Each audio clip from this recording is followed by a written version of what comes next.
Salut la compagnie! Bienvenue dans l'Odyssée de Marguerite, le recueil d'histoires qui relate les aventures d'une petite guerrière amazone, courageuse, intelligente et curieuse de tout.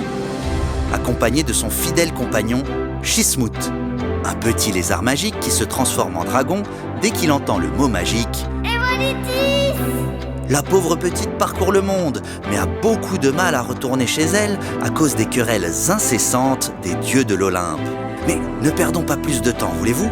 Installez-vous confortablement et ouvrez grand vos oreilles, car la vie de Marguerite n'est qu'une suite d'aventures extraordinaires. Marguerite chez les Inuits. Les vacances en Norvège, chez sa cousine viking Freya, touchaient à leur fin. Marguerite devait retourner sur son île. Un petit drakkar avait été préparé à cette occasion et attendait nos deux compagnons amarrés dans les eaux calmes du fjord. Pour ceux qui l'ignorent, un drakkar est un bateau viking avec une proue sculptée en forme de dragon. En gros, il y avait une grosse tête de dragon sculptée à l'avant du bateau. Après avoir salué Freya et Freki, elle embarqua avec Chismout dans le petit drakkar et quitta les fjords en direction du sud. Mais le voyage du retour promet d'être semé d'embûches. Pour s'occuper durant le long voyage du retour, Marguerite lisait des livres sur les aurores boréales que lui avait gentiment donné sa cousine viking.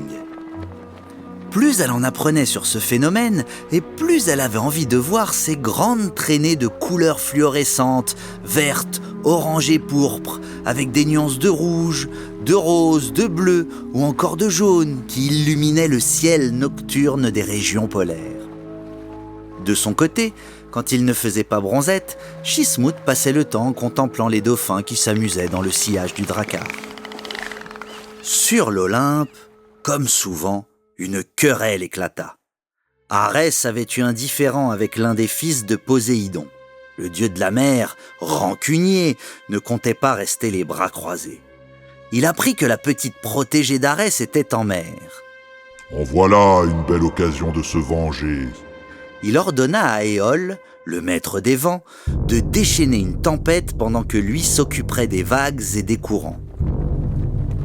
Après 2 jours de voyage, la mer devint de plus en plus agitée et des vents violents s'engouffraient dans la voile du petit drakkar. Le ciel devint noir, les nuages étaient bas, le vent soufflait si fort qu'il aurait pu déraciner un arbre. De grandes vagues vinrent s'écraser violemment contre la coque du bateau, le faisant presque chavirer. Des trombes de pluie mitraillaient la surface de l'eau.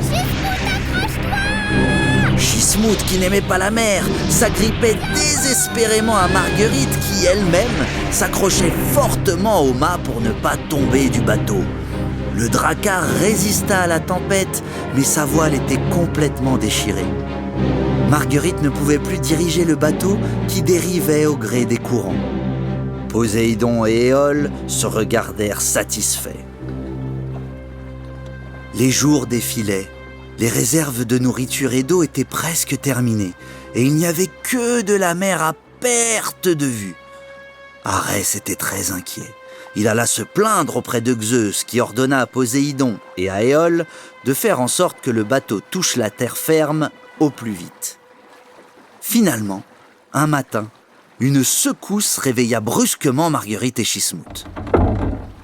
Le drakkar avait heurté la terre ferme quelque part entre le Groenland et le Canada. Une gigantesque étendue de glace s'étendait devant eux comme une patinoire infinie. C'était la banquise. Les 2 compagnons n'avaient pas d'autre choix que de s'aventurer dans ce désert de glace où il faisait un froid de canard. Oh, Chismout, qu'est-ce qui fait froid ici? Un pas après l'autre, ils s'enfonçaient dans l'inconnu en grelottant. Il n'y avait rien. Ils congelaient littéralement mais marchaient. Ils marchaient encore, au milieu des bourrasques de vent et de neige. Ils marchaient et continuaient de marcher en grelottant. Et marchaient encore et encore. Heureusement, ils aperçurent un petit garçon qui somnolait paisiblement, un fil de pêche à la main au bord d'un trou taillé dans la glace. Ohé, s'il vous plaît, aidez-nous! cria Marguerite en se précipitant vers le petit garçon. Silence, ça va pas la tête? Tu veux attirer tous les ours polaires de la région? S'inquiéta le jeune garçon qui s'était redressé brusquement. Kiviuk, c'était son nom, fut très surpris en voyant une petite fille si légèrement vêtue, avec des cheveux blonds et de grands yeux bleus. Il n'avait jamais vu quelqu'un comme ça. Les habitants de la région avaient plutôt les cheveux noirs, raides, et les yeux bridés pour se protéger de la réverbération du soleil sur la banquise. Et dis donc, c'est normal que tu te balades sur la banquise en petite jupe? Avec ce froid? T'es complètement folle. Tu vas tomber malade. Je m'appelle Marguerite et voici Chismout. Nous étions en vacances en Norvège chez ma cousine Viking.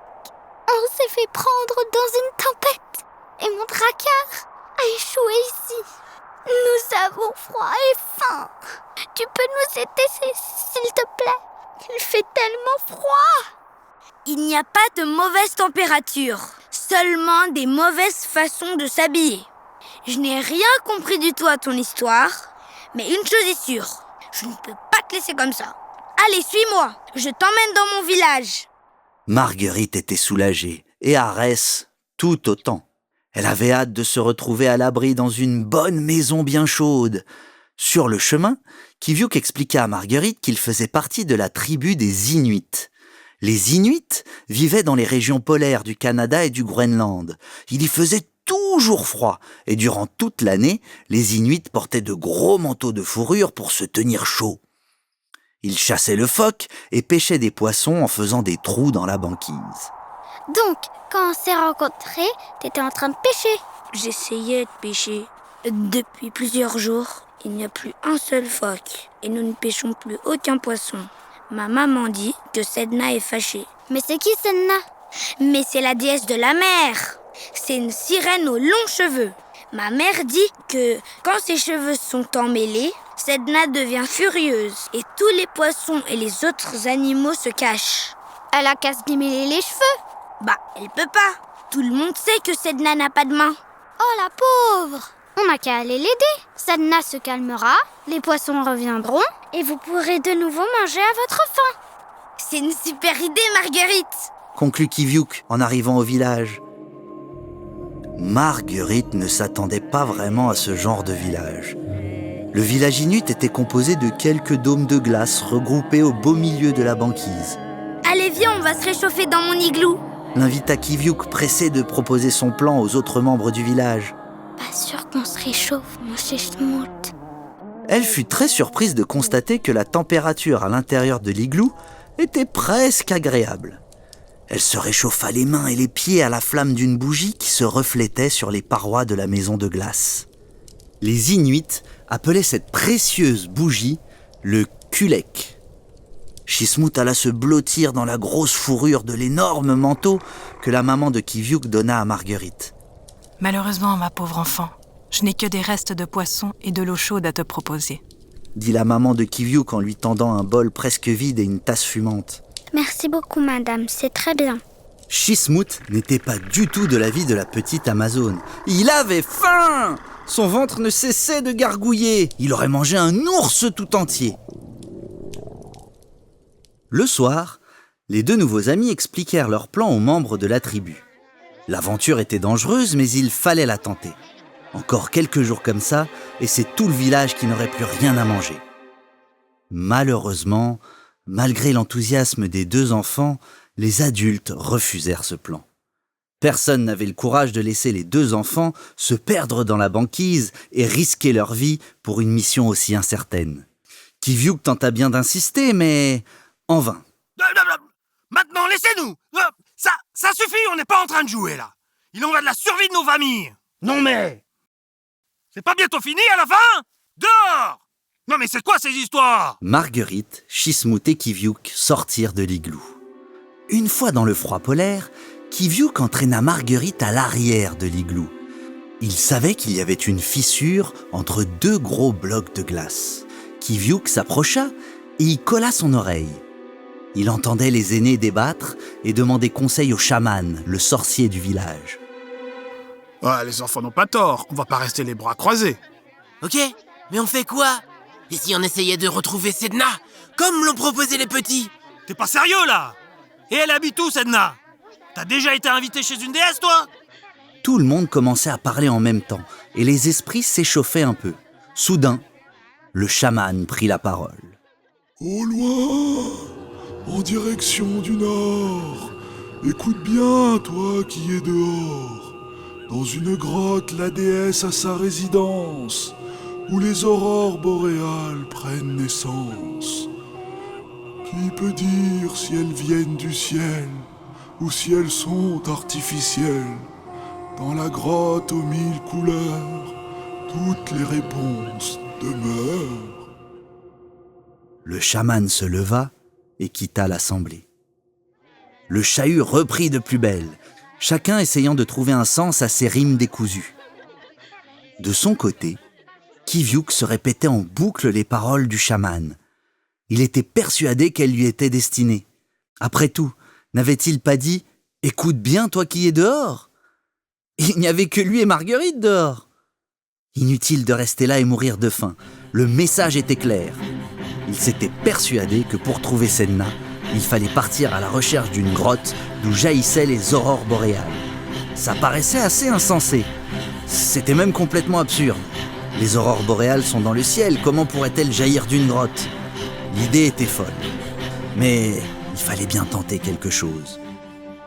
Le lendemain, au petit matin, Marguerite, Chismout et Kiviuk montèrent sur un traîneau poussé par 6 chiens. Ils prirent la direction du nord, persuadés que là-bas, ils trouveraient la déesse Sedna. Au grand désespoir de Chismout, le voyage dans le désert de glace commence pour nos aventuriers. Arriveront-ils à retrouver la mystérieuse déesse et sauver la tribu ? Il n'y a qu'un seul moyen de le savoir. Reste à l'écoute !